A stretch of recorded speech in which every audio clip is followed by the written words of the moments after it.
से उन्होंने कहा कि आरिफ साहब, आप कांग्रेस पार्टी के कार्यकर्ता हो, आप सोशल रिफॉर्मर मुस्लिम के नहीं हो। ये मुस्लिम गटर में जाना चाहते हैं तो उनको गटर में जाने दो, हमें तो इनके वोट से मतलब है। आरिफ खान साहब खड़े हो गए और उन्होंने कहा कि अगर आपकी मुसलमानों के बारे में ये भावना है तो मैं आज से आपके साथ नहीं रह सकता। यानी जो कांग्रेस की सोच के कारण ही जो अल्पसंख्यक यानी खासतौर से मुस्लिम था, उसको ना तो उसकी संपत्तियों का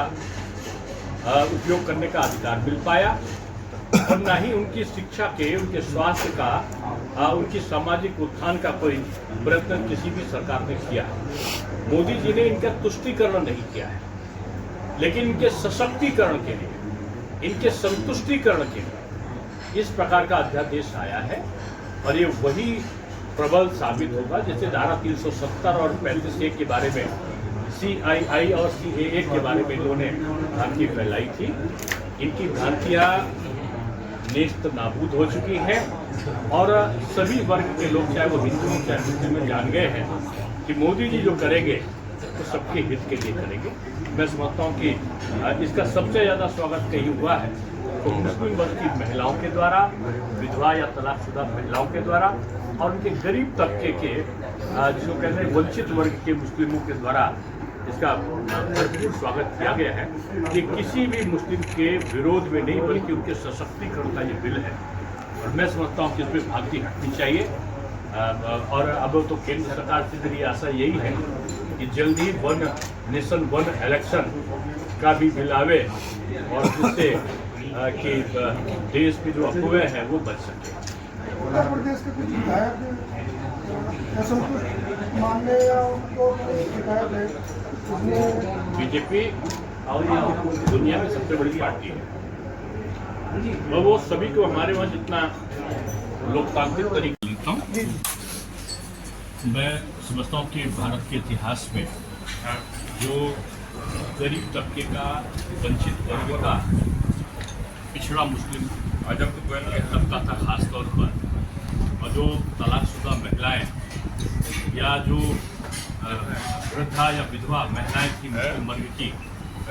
और जो वंचित जो भी ये थे, चाहे वो बोहरा समाज के हों, चाहे आगा खानी हों, चाहे अहमदिया हों, चाहे शिया हों या सुन्नी हों, सभी के समाज उत्थान की जो मूल भावना वक्त की है, हॉस्पिटल बने, धर्मशाला या लोकसराय बने, उनकी मस्जिद भी बने तब भी कोई एतराज नहीं, इमामबाड़ा बने, दरगाह बने तो भी कोई एतराज नहीं। लेकिन जो पैसा है, अभी पूरी दुनिया का सबसे बड़ा वक्त है, तो आमदनी कितनी? केवल 163 करोड़, और उस 163 करोड़ में कुछ भी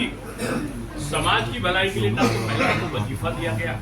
जो देने का उसमें वादा था, ना ही उनको किसी प्रकार का कोई और सुविधाएं दी गई तलाकशुदा महिलाओं को या विधवा महिलाओं को। एक आरिफ मोहम्मद साहब जो मंत्री थे, एक वाकया हुआ,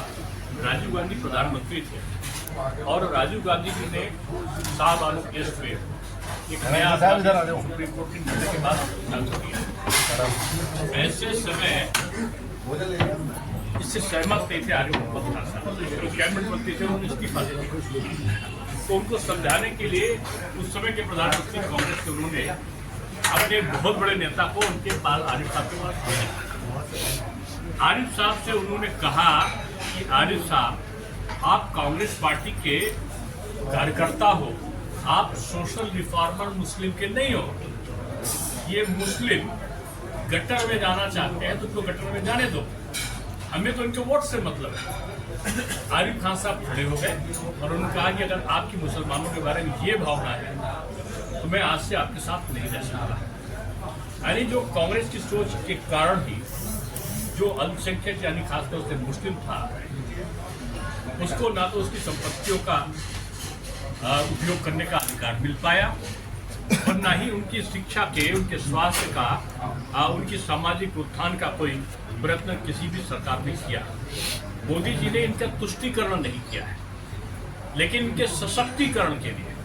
इनके संतुष्टिकरण के लिए इस प्रकार का अध्यादेश आया है और ये वही प्रबल साबित होगा। जैसे धारा 370 और 35A के बारे में, CII और CAA के बारे में इन्होंने भ्रांति फैलाई थी। इनकी भ्रांतियाँ नेस्त नाबूद हो चुकी है और सभी वर्ग के लोग, चाहे वो हिंदू हो चाहे मुस्लिम, जान गए हैं कि मोदी जी जो करेंगे वो सबके हित के लिए करेंगे। मैं समझता हूँ कि इसका सबसे ज़्यादा स्वागत कहीं हुआ है तो मुस्लिम वर्ग की महिलाओं के द्वारा, विधवा या तलाकशुदा महिलाओं के द्वारा और उनके गरीब तबके के जिसको कहते हैं वंचित वर्ग के मुस्लिमों के द्वारा इसका भरपूर स्वागत किया गया है। ये किसी भी मुस्लिम के विरोध में नहीं बल्कि उनके सशक्तिकरण का ये बिल है और मैं समझता हूँ कि इस पर भ्रांति हटनी चाहिए। और अब तो केंद्र सरकार से मेरी आशा यही है कि जल्दी वन नेशन वन इलेक्शन का भी बिल आवे और जिससे कि देश में जो अफवाहें हैं वो बच सके। उत्तर प्रदेश के कुछ विधायक